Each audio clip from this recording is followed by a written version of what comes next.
성도 여러분, 이동문 목사의 성경의 세계 시간 중 목회 수상을 공유하는 시간입니다. 오늘은 두 동강 난 대한민국이라는 제목입니다. 신앙생활을 계속하면서 진짜 어려움은 무엇이었을까? 지금도 여전히 어려운 것은 또 무엇일까?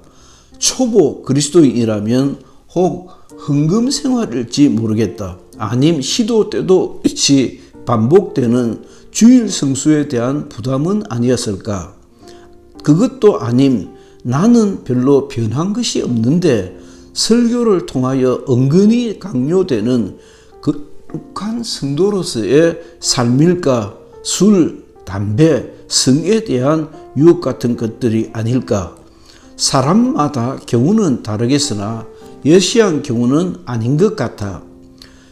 대부분의 성도들은 궁핍한 생활 중에서도 큰 헌금을 드리고 싶은 의지가 있고 모범적인 성도로 살아가고 싶은 것도 사실이다. 나의 경우를 고백한다. 제법 열심히 신앙생활 하였고 고3 말 신학교로 진학하면 목사로 살아가야겠다라는 생각을 했던 나로서는 의외로 헷갈리도록 종잡을 수 없는 다양한 입장들이었다. 회심 후 저는 중학교 1학년 입학하기 전 2월달 아마 그해 2월 둘째 주가 아니었을까 기억하는데 그 회심 후 시간이 좀 지나서다 진리라고 하는 게 난무하고 있었다. 몇 곳에 쌓여있는 책들도 몇 번의 변곡점이 있었다. 그때보다 이제는 더 읽지 않는 책은 후배들에게 넘겨주었다. 유치하였던 시절 꽤 흥미롭게 읽었던 책이었다. 그렇지만 이제는 처분할 때가 되었다. 이 경우는 그러나 문제가 별로 되지 않는다. 진짜 어려웠던 것은 진리가 무질서와 혼돈으로 어느 것도 확신할 수 없다는 것을 없을 수도 있다는 것을 깨달은 것이었다. 40년 가깝게 지난 기억이다. 예수 어느 날 이 땅에 다시 오신다고 재림 광풍이 불었다. CNN에서 한국 교회의 재림 열풍을 취재차 나왔을 정도로 그 열기가 뜨거웠다. 그 무렵 대형교회 많은 목사들이 재림 소용돌이에 빠져가는 것을 보고 매우 놀랐다. 그러나 난 상황을 바르게 보고 있었다. 큰 교회, 유명 목사, 유명 대학 출신과 신학적 소양과는 많이 다른 것이다. 신학이 무엇인지 아는 것과 유명 대학 출신 큰 교회 목사는 서로 다른 장르인 것을 간과하고 있었다. 조금 더 일찍 나 역시나 얼마나 주의 재림을 사모하고 재림신앙을 높이 평가하였던지 그 유명한 K 목사를 청하여 집회를 했었다. 아주 개척 초기 교인다운 교인도 없을 때에 중학생, 고등학생들을 데리고 부산 전역을 누비며 현수막을 걸고 포스터를 붙이고 전단을 뿌렸다. 입추의 여지가 없이 많은 성도들이 모였다. 강도상 위에 빼곡하게 앉았고 장의자 사이사이며 복도는 물론 계단을 지나 길가에까지 청중이 몰렸다. 그러다 하루 집회를 끝나고는 잘못된 집회라는 것을 알리고 곧바로 잘못 이해된 메시지를 씻어내려 혼이 났었던 적이 있었다. 신학적 판단이 내게는 가능했던 탓이다. 열심은 열심이고 신학적 소양은 또 다른 것이라는 것을 많은 이들은 잘 모른다. 진리가 무질서와 혼돈, 개변으로 길을 잃었다. 정치 사회적으로도 나라가 두 동강 날 지경이다. 두 진영으로 나눠 완전 진흙탕 싸움이다. 해방 후의 사회주의, 자유민주주의로 나눠 싸웠던 것이 그 근간이다. 무엇이 왜 옳고 그르고가 본질적임에도 불구하고 옳고 그름을 따지지 않는다. 상대 진영의 말을 들으려고도 않는다. 아가 아니고 어라고 우긴다. 이 나눠진 무리를 진영 혹은 팬이라고 한다. 이런 현상을 팬덤이라고 부르는 것이다. 그중 한 무리가 우리가 흔히 사용하는 개딸이다. 개딸은 개혁의 딸이란다.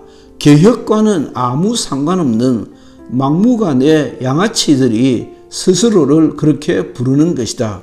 무작위로 좋은 말만 골랐을 뿐 말뜻과는 상관이 없다. 정신이 나가도 제대로 나간 사람들이다. 흙을 백이라 하고 백을 흙으로 하니 바른 논쟁조차도 할 수 없는 것이다. 양비론적으로 진보나 보수 진영이 똑같다며 점잖은 척 중립적인 척 하나 실상을 더 깊이 들여다보면 그것도 아니다. 곧잘 광화문의 태극기 부대를 극열 우파로 특정하나 태극기 부대는 결코 맹목적이지 않다. 노인네들이 기울어진 운동장에서 조국 대한민국을 지켜보겠다고 열심하고 흥분하다 보니 한쪽으로 치우쳐 보이나 극히 정상적이다. 그러나 좌파는 그렇지 않다. 공산주의 선전 선동 원리에 따라 우기고 강변하고 궤변의 연속이다. 지독하게 비논리적이고 비합리적이다. 팩트에 근거하지 못하고 좌파 색안경으로만 세상을 보고 진단하고 또 판단한다. 옳은 답이 나올 수 없는 구조인 것이다. 자주 언급한 조 아무개, 이제 아무개 하는 놈들만이 아니라 대한민국의 대통령을 지냈다는 사람의 역사관이 완전 엉터리인 것도 그래서다. 어떻게 그런 실력과 소양으로 대통령 놀이를 했는지 기절초풍할 노릇이다. 나라를 이끌 수 있는 능력이며 댐댐이 소양이 1도 없다.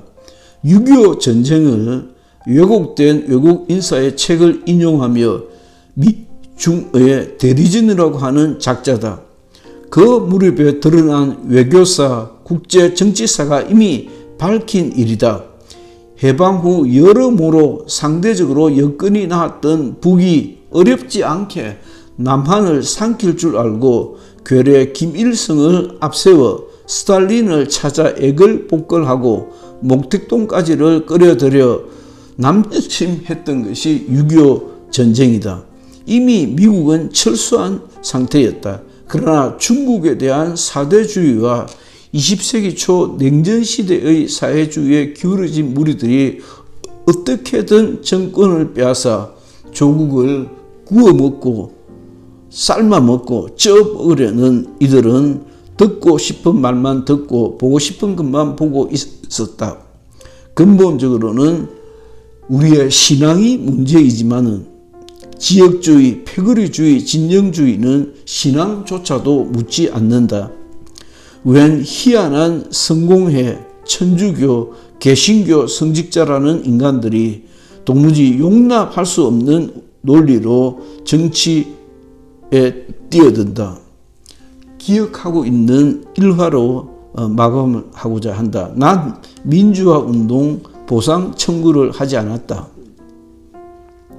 대학 캠퍼스에서 유신철폐를 외치다 군목 신분을 박탈당하고 강제 징집당했었다.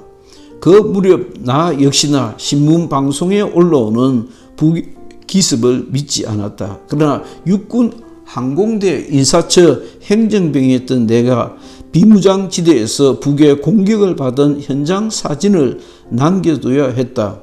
지금은 대통령 전용기가 있고 국군의 날 행사를 준비하고 있는 자리다. 미군과 육해공 부대가 함께 있다. 선명한 탄환 자국을 보는 순간 내가 잘못 알고 있었나 라고 하는 의문이 던져졌다. 진영 싸움은 창과 거짓을 매몰시켜 버린다. 자주 내가 예수 믿어 가장 다행스럽게 여기는 것은 세상의 여러 다른 말에 귀 기울지 않고 성경이라고 하는 캐논을 붙들게 되었다는 말이 그런 말이다.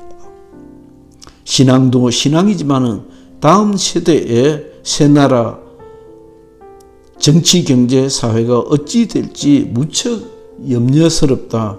하나 살려주세요 하는 소리가 절로 나오는 요즘입니다. 그걸 이동훈 목사의 성경의 시간 중 목회 수상을 공유하는 시간이었습니다. 애청해 주셔서 감사합니다. 이동훈 목사였습니다.